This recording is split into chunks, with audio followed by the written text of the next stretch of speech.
Guys, I got to hit a FanDuel read here real quick. The NFL season is here, and FanDuel is making sure you're ready for kickoff with a can't-miss offer. Right now, new customers can bet just $5, and if your bet wins, you'll get $300 in bonus bets to use across the app. I love using FanDuel because it's quick, easy, and it's the best way to add a little bit more energy to my Sundays. So, are you ready to play? Download the FanDuel app now by visiting FanDuel.com/UCSS to get started. That's FanDuel.com/UCSS to place your first $5 bet. All right, Mary Kay Cabot is with us, Cleveland.com, of course. There she is this morning. Mary Kay, how are you? I'm doing great, guys. How you doing? We're doing well. Good to have you with us. Let's jump right into it. The Browns are not going to make the change at quarterback. Dustin thinks that he agrees. He thinks they should stick with Flacco. The rest of us think they should make the change now. What say you, and how much of a leash at this point does Joe Flacco have?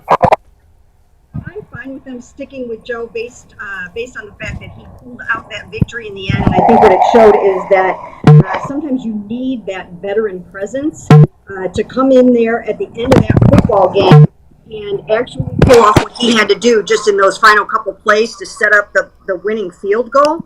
So I don't really have a problem with them sticking with Joe. I think the leash should be fairly short at this point because they need to obviously generate some points, generate some offense, and it's not going to be easy against that Lions defense. Certainly not with the tackle situation the Browns have going on right now.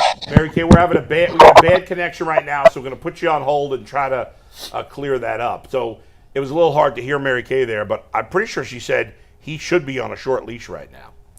Yeah, The thing what made it so bad is that when you go back and watch it, like people was open down the field, and to me the biggest difference from 2 years ago and this year is that 2 years ago he was like, I'm off the couch, I'm playing with house money, who cares? I'm gonna sling this, I don't care, I'm gonna just throw the ball down the field, and it was working. Mm-hmm. And now we at a point where he just checking it down. Like he ain't even I guess it has to do with his offensive line. He thinks that his clock is shorter than what it is. So maybe he's thinking, I ain't got time to do all that. That play on the flea flicker where Isaiah Bond is wide up, yeah. By the way, Jay with the worst take on the history of the show. And there's been some bad takes. He said it yesterday? Yes. I wish we could play that part. No. What did he say? G and Jason and I were just like, what is happening here? I was what did he say? He said that he said that Isaiah Bond was not wide open on that play. And we saw the still shot. He was obviously wide open. But we'll get back to let's see if we got a better connection with Mary Kay now. Mary Kay? Yeah, way better. Yeah, sorry about that, guys. Yes. As I went to log on earlier, my computer decided to do a random update at that moment. That always happens. That's always. So I tried to do it on the phone. That didn't work out, and here we are, all rebooted. And sorry about that. Much better, all good. And so let's just hear your answer again about the Joe, because it was a little hard to hear you about Joe and how long his leash is. Well, I think that it was a veteran move for Joe to be able to step in there on those last couple of plays, and with 12 seconds left, hit David Njoku with that 8-yard pass, and then get those guys ready to get the ball spiked and set up Andre Schmidt for that field goal. So I think he came through at the end with a veteran presence. But certainly what happened in the first 56 minutes of the game were completely unacceptable. A lot of it has to do with the protection, but he's also missing things, not seeing some things, and it was the same way the week before in Baltimore. So I think the leash should be fairly short right now, and the bar should be set at clean football with no giveaways, and then also he's got to be getting some points on the board, and if he can't do that in this game, then I think they have to go to Dylan and see what they can get.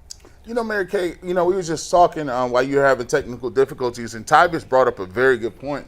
He said, look, when he came back in 2023, he was throwing the ball down with just basically house money. He felt like he was seeing some things a little better, and it was working. Is him not seeing some of the guys we rewound the tape and we saw on the flea flicker Isaiah Bond being open, and he didn't get him the ball. He kind of checked it down to a tight end. Is that more of is that on Joe not seeing it, or is it more on him just worried about Kevin Stefanski and being like, hey, I'm going to be conscious of not turning the football over? Or a third option, does he feel like the clock is ticking a little faster, so he wants to check it down? Well, I think it's a combination of a lot of things. First of all, I do think there is a concerted effort for him not to turn the ball over. So they're taking less risky plays with him. They're not having him air it out as much. Another factor is that he does not have his chemistry or his camaraderie down yet with Jerry Jeudy. Before, he had Amari Cooper in 2023, and those guys had this great connection downfield. They communicated frequently, and right now he just doesn't have that sort of trust factor, I guess, going with Jerry Jeudy. Those two guys haven't really completely connected yet the way that you would need your quarterback and your number one receiver too. Another factor is that they're playing better defenses. The defenses they're playing right now are much better than what he saw down the stretch in 2023. And then finally, the offensive line is having major problems right now. Absolutely horrible problems trying to hold off some of these amazing pass rushers. KT Levinston, the essentially first-year player that came in and played at tackle, his pass rush grade, according to PFF, was in the 15 range, 15.5 or something like that. That's not going to cut it. A starting caliber grade is about in the 70s. So he run blocked very well, but he could not pass block in that game. And now Dawand is out, and they're going to have even more problems with their tackles. So it's a problem right now. With the Dawand being out for the year, what do you think they do? Do they go to the free agent market to get somebody else, or do they just continue to run Cornelius Lucas, Jack Conklin, and KT? And what's up with Tevin Jenkins? Wasn't he a tackle as well? Why can't we see him in at some point? Well, they have got to come up with a good plan, and we don't know what that plan is yet. What they need, number one, is for Jack Conklin to come back and play on the right side or the left side, wherever they decide to put him. Then they have to figure out what they're going to do at the other tackle position. And right now their best option is Cornelius Lucas. He's going to need help. You saw what that Lions defense is all about. They're playing some really good defenses this year, and it's not going to be easy. So Cornelius would be the next man up, but I also think that there might be times where they might want to use KT for certain things. His run blocking is very good. He's a really big, strong player. Once again, he graded out higher than anyone else on the team in run blocking, and you really want to get Quinshawn going. So we'll see what the plan is going to be there. But certainly, I think they need to now be looking for their left tackle of the future. I don't think that they can go into next season thinking that they can count on Dawand Jones, in addition to the fact that his contract will be up after next year, and the fact that he has ended up on injury reserve each of the last 3 seasons.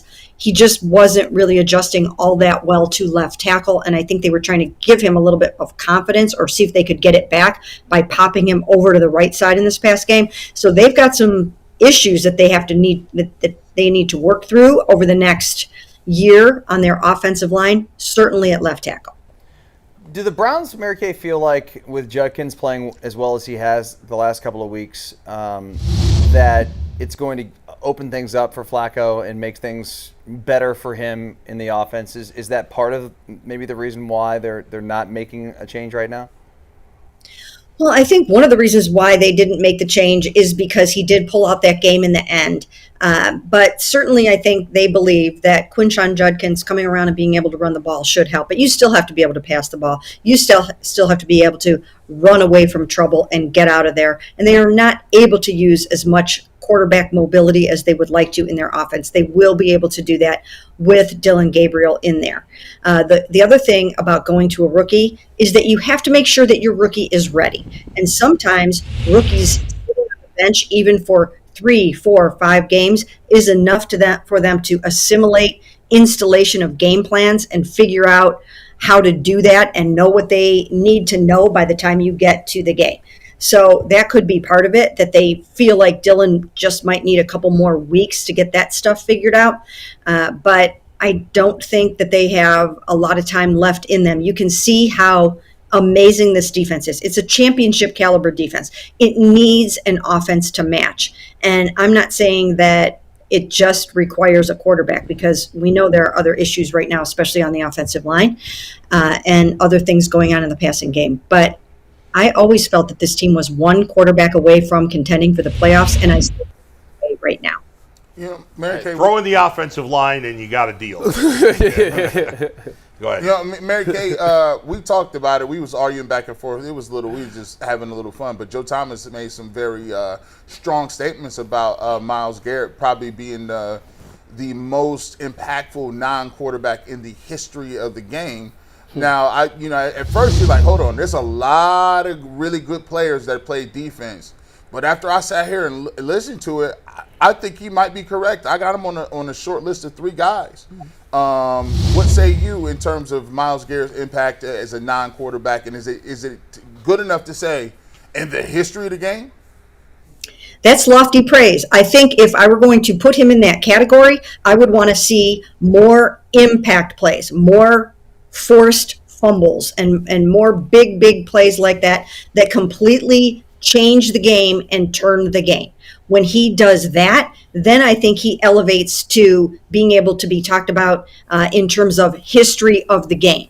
But right now, I think he still needs to do more. I think he's gotten better and better and better over the last 3 years. In the beginning of his career, I thought he was leaving a lot out there on the field and really hadn't just completely reached his potential. Now I think he's there. I think he's playing this year even maybe better than we've ever seen him play before. But I still think that you have to be completely 100% wrecking the game for the opposition before we can say in the history of the game, because I think you can go back and look at some other players who have done that, who have dominated to the point where you just can't play football with this guy doing what he does. Mary Kay, great to talk to you as always. Thank you for joining us. We'll talk to you again soon. Sounds good. Thanks, guys. Appreciate it.